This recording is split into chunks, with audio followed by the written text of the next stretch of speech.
Baik, Assalamualaikum warahmatullahi wabarakatuh. Selamat datang kembali teman-teman di kelas Desain Pengalaman Pengguna. Kali ini kita masuk ke materi minggu keempat, ya, di mana sebelumnya kalian sudah pelajari tentang dasar-dasar design thinking di minggu sebelumnya.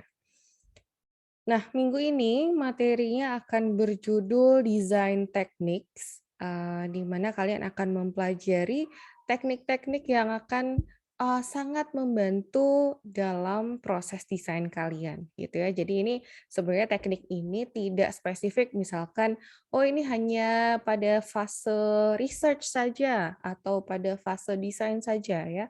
Tetapi ini sebenarnya teknik yang bisa dipakai di uh, berbagai macam fase, seperti itu.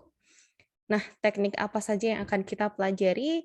Ada 2, yaitu yang pertama teknik interview, kemudian yang kedua ada post-it techniques ya, kita mulai skip dulu yang ini. Nah, yang pertama yaitu teknik interview.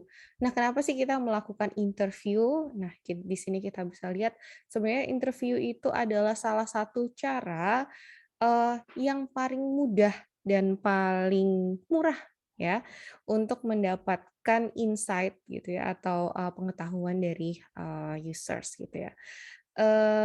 Interview sendiri bisa dilakukan di berbagai fase, entah misalkan kalian baru mulai, belum ada ide sama sekali, atau kalian sudah punya prototipe versi awal, atau bahkan sudah ada running product gitu ya, kalian mau, melakukan validasi kembali gitu ya, kalian boleh cek dengan interview, seperti itu. Nah, interview sendiri, perlu teman-teman pahami bahwa kita bisa melakukannya dengan adanya prototype maupun tanpa prototype. Nah, seperti itu. Oke. Nah, secara umum bagaimana sih kita melakukan interview ya? Ada 4 poin utama.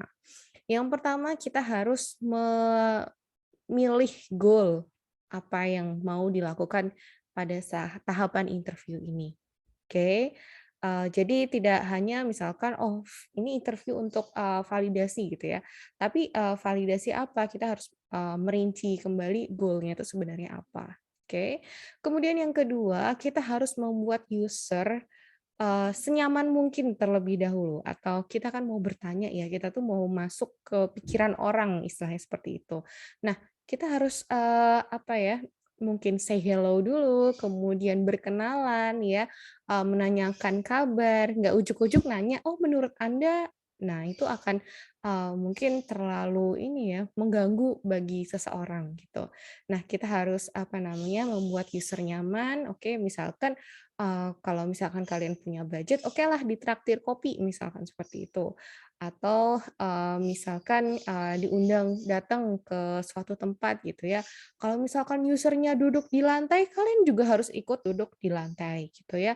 Jadi supaya, apa namanya, kita membuat user itu nyaman terlebih dahulu. Baru yang kedua, kita mempersiapkan, sorry, yang ketiga maksud saya, kita harus mempersiapkan pertanyaan, yang akan kita tanyakan, pada saat interview. Walaupun sebenarnya pada saat interview itu kita tidak seperti, apa ya, jurnalis gitu ya, oh membacakan, teks gitu kan, kemudian kita tanyakan gitu ya. Tapi kita kan, apa ya, pertanyaan yang akan kita tanyakan itu berkembang sesuai dengan, apa namanya, jalannya interview itu tersendiri gitu ya. Tetapi dengan kita menyiapkan pertanyaan sebelumnya, kita itu bisa dapat gambaran. Pertama, kita bisa, memperkirakan kira-kira interviewnya itu bakalan berapa lama ya. Jangan sampai usernya tuh nggak tahu gitu, saya ini mau diinterview berapa lama sih, saya punya agenda lain gitu ya. Tapi kalau kita sudah punya rencana terlebih dahulu, kita bisa dapat bayangan kira-kira ini bakalan berapa lama, seperti itu. Kemudian kita juga bisa, melihat poin-poin penting apa saja yang harus kita tanyakan, seperti itu. Jadi jangan sampai ada yang tertinggal. Oke, nah kemudian yang keempat, kita harus avoid leading question gitu ya, atau pertanyaan-pertanyaan yang apa ya, menjurus gitu ya. Di sini interview itu tujuannya adalah kita untuk mendengar, bukan untuk mendapatkan jawaban saja ya. Tapi kita mau mendengar, kita mau berempati, kemudian kita mau menggali lebih jauh lagi, seperti itu.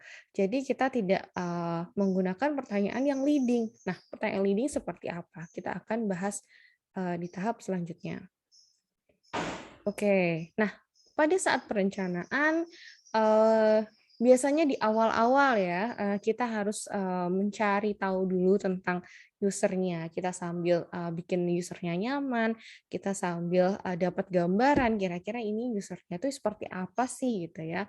Biasanya kita cari tahu dulu tentang profil user tersebut ya. Kita tanyakan hal-hal yang umum seperti nama, umur, pekerjaan, apa namanya, rumahnya di mana, kemudian sekarang, statusnya apa gitu ya. Mungkin, jangan baper nih yang buat yang jomblo-jomblo gitu ya. Maksudnya ini apakah sudah berkeluarga atau belum, seperti itu. Kita perlu tahu karena nanti akan, apa ya, mungkin berpengaruh terhadap analisis data kita, seperti itu.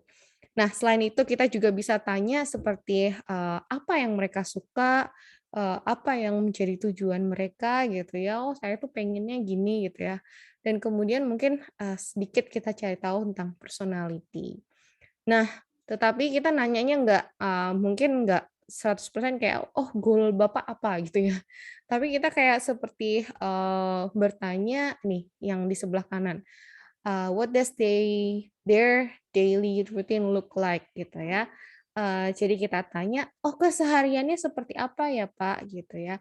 "Apa yang diprioritaskan sehari-hari?" Gitu ya. "Apa yang menjadi, perhatian mereka?" Gitu ya. Nah, di sini kalian akan, menggunakan data-data ini, untuk mendesain sesuatu yang, kira-kira cocok dengan rutinitas, user itu nanti gitu ya. Makanya kita harus cari tahu dulu rutinitasnya user itu seperti apa ya. Jadi kalian tanya, "Oh sehariannya biasanya gimana?" Gitu. Nah itu kalian, tanyakan. Kemudian ya di sini, apa namanya, kita harus, menggunakan pertanyaan yang sifatnya open ended. Oke. Nah, kita harus bedakan apa itu yang disebut dengan pertanyaan open ended, apa yang disebut dengan pertanyaan close ended ya. Pertanyaan yang close ended biasanya ini yang, di poin kedua, hanya bisa dijawab dengan, limited number of option ya, opsinya hanya beberapa.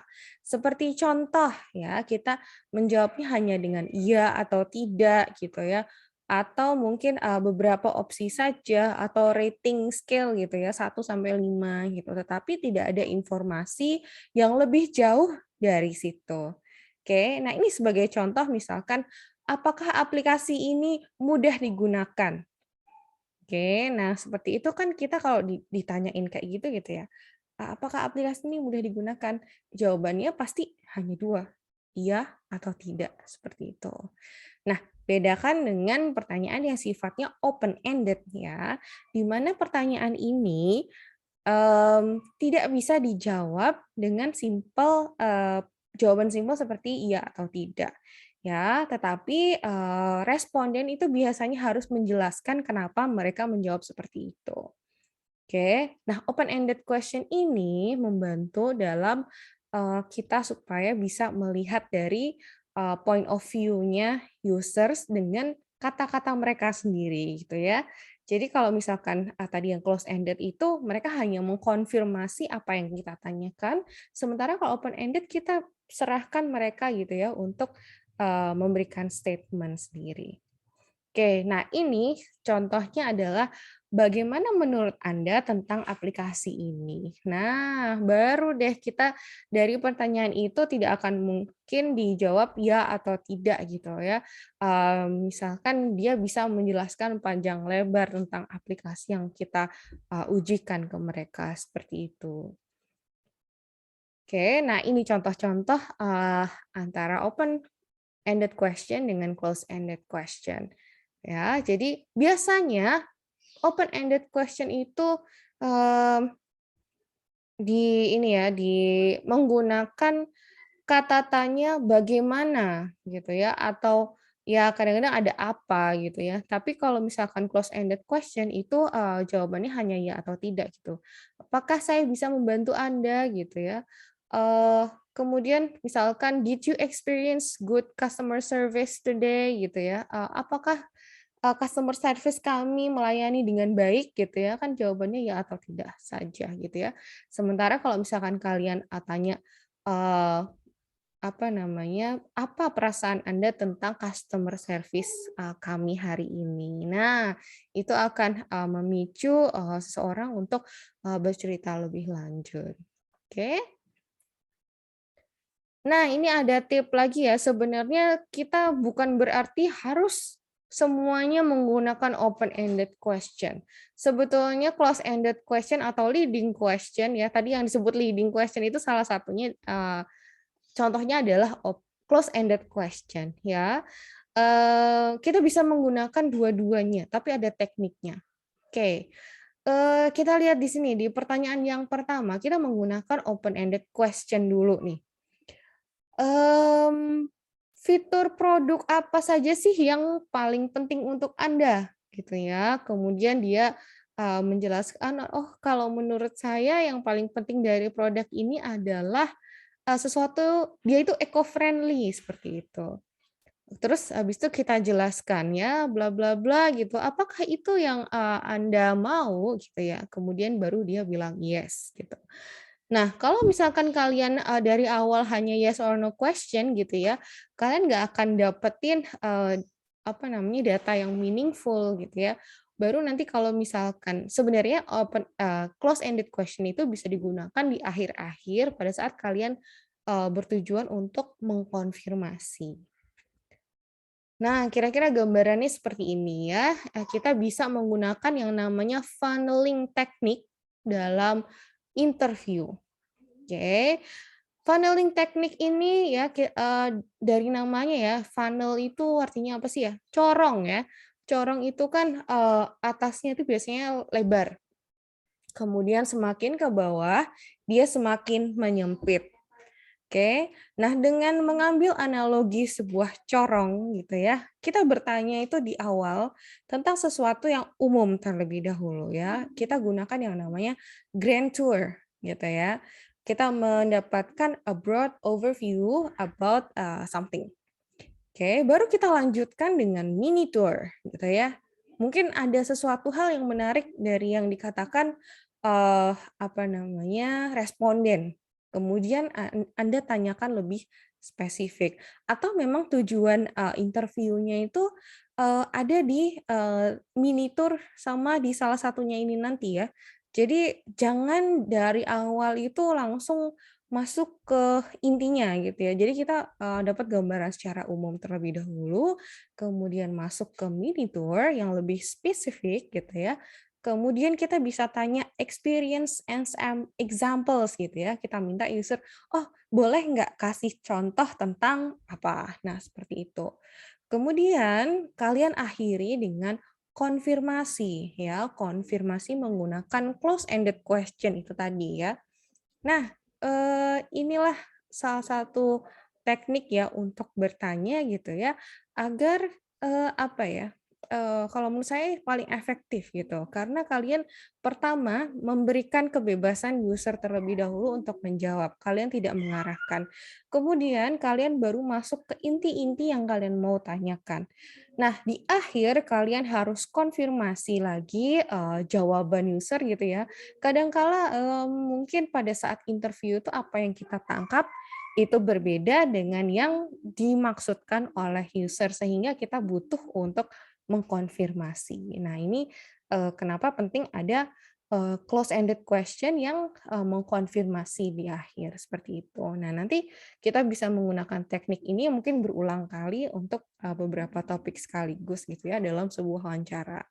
Atau mungkin ya udah, apa namanya, kalian gunakan funneling ini untuk, keseluruhan, itu juga nggak masalah. Nah, nanti silahkan, apa namanya, teman-teman gunakan untuk, sesuai kebutuhan masing-masing, seperti itu. Nah, itu tadi, teknik yang pertama yaitu interviewing teknik, ya. Kemudian kita masuk ke teknik yang kedua, yaitu post-its teknik. Oke.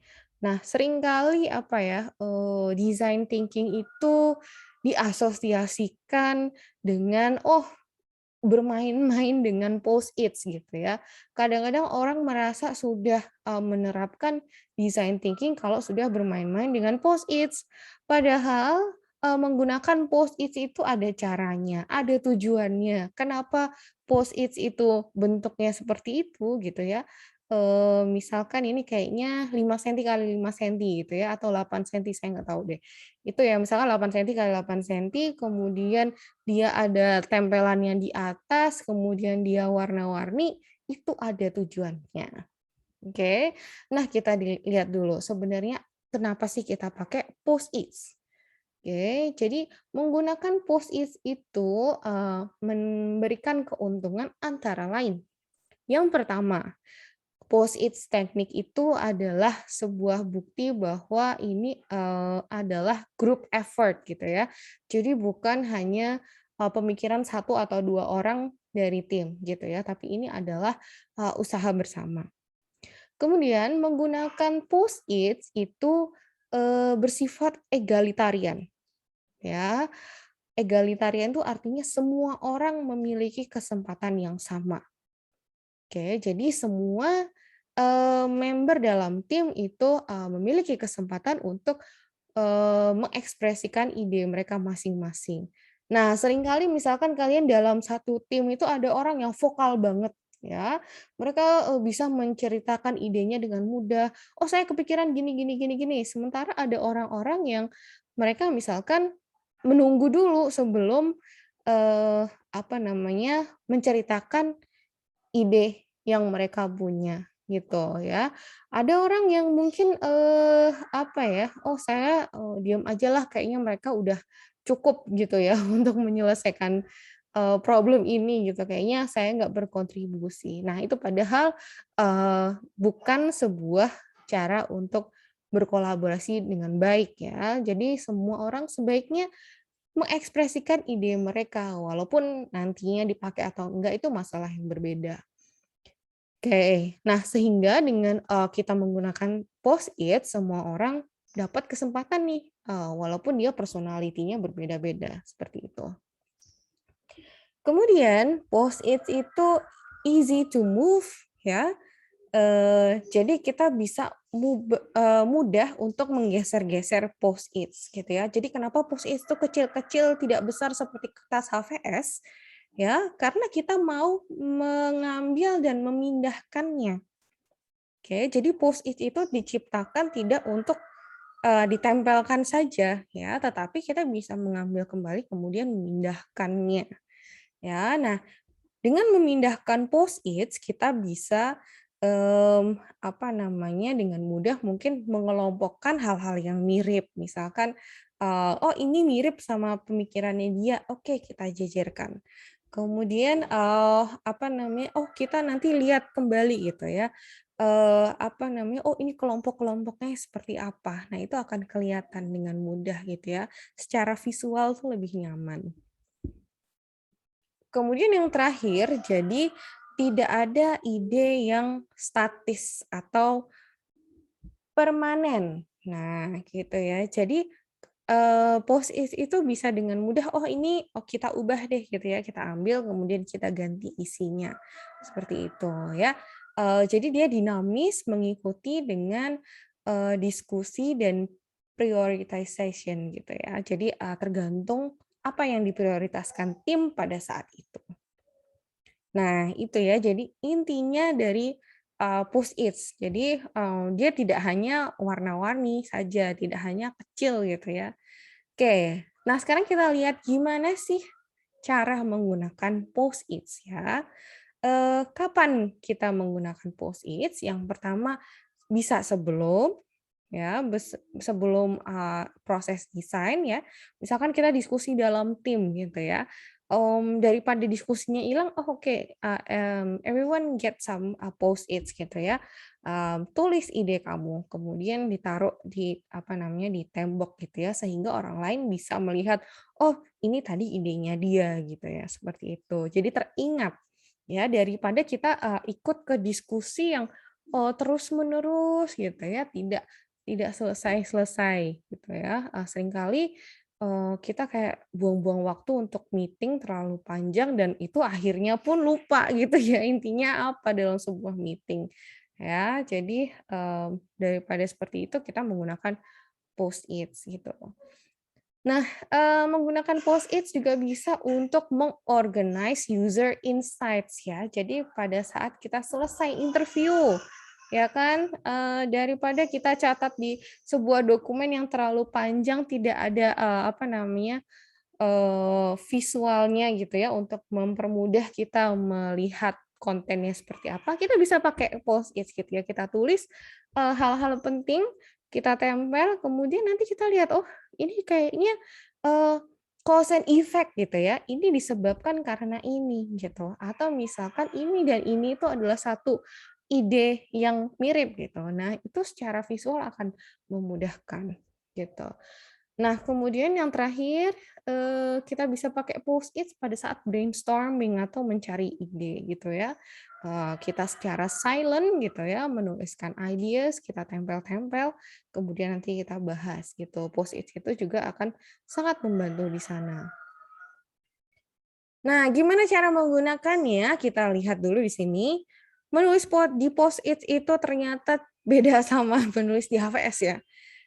Kita harus menuliskan satu ide secara lengkap pada satu Post-its. Jadi hanya satu ide dalam satu Post-its, ya. Tidak boleh kita menuliskan seperti yang di sebelah kiri ini, kita menuliskan lebih dari satu hal dalam satu Post-its, ya. Itu nanti nggak akan bisa digeser-geser Post-its-nya, percuma gitu. Kita menggeser-menggeser yang mana, masa harus dipotek terlebih dahulu gitu ya. Nanti tidak efektif. Sehingga kalau ada 2 hal yang berbeda, kalian tulis pada 2 Post-its yang berbeda, gitu. Oke, kemudian tulis secara lengkap, lebih lengkap lebih baik gitu ya, terutama pada saat kalian insights dari, interview gitu ya, kalian tulis secara jelas, supaya orang nggak menebak-nebak, ini isinya apa sebenarnya, gitu. Oke, kemudian kita bisa memanfaatkan warna dari Post-its itu sendiri ya. Jadi kita bisa membedakan antara satu hal dengan hal lain atau misalkan satu user dengan user yang lain gitu ya, atau satu sesi dengan sesi yang lain silahkan ya. Gunakan pewarnaan yang berbeda sesuai kebutuhan.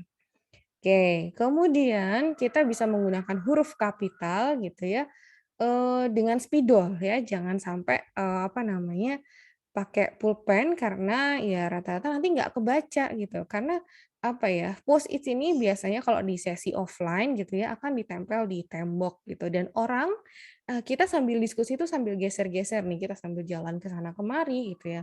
Kalau tulisan itu tidak mudah dibaca, itu, kita akan lupa gitu ya, ini tadi isinya apa gitu. Jadi gunakan, tulisan yang jelas gitu ya, dan gunakan spidol, lebih baik seperti itu.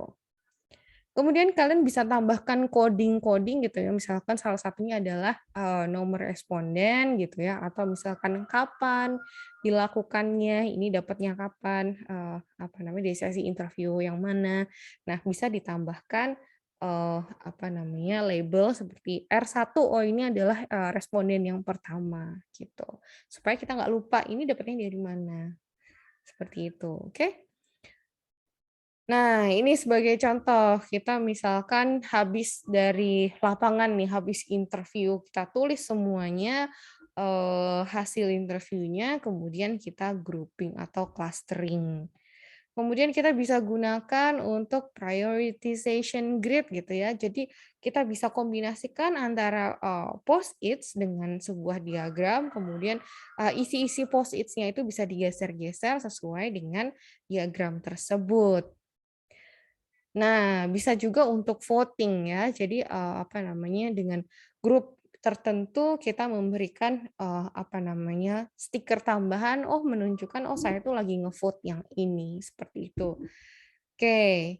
Nah, itu dia, teknik post-its ya. Jadi ternyata post-its itu tidak sekedar hanya menulis dan menempelkan di tembok, tetapi, ada teknik-teknik tertentu yang diikuti yang bisa menguntungkan kita semua. Oke, jadi sekian untuk, materi pada minggu ini, semoga berguna untuk, eee, design thinking pada project kalian masing-masing gitu ya. Sekian dari saya, terima kasih. Wassalamualaikum warahmatullahi wabarakatuh.